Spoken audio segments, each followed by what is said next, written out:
Hello guys, so nandito kami ngayon sa Eastwood Mall at ang init sa labas is around 11:40 AM at kakain kami ni Mrs. dito sa Kabalen.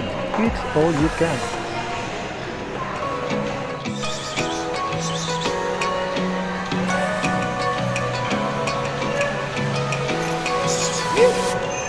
Oh God.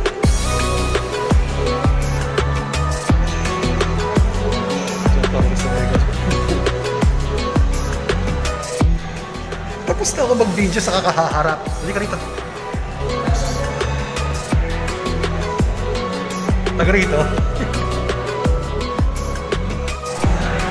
That's it guys. So, I'm on a low carb diet. Hindi ako magka-carbs dito. Pero kakainin ko lang ang paborito. Pero pwede rito. Ayan. Ayan. Ito. Pork sisig. One of my favorite.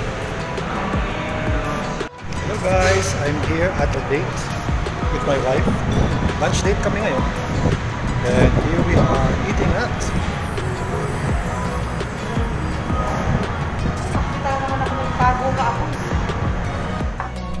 So after lunch, simba kami dito sa St. Padre Pio Shrine, Eastwood, Libis.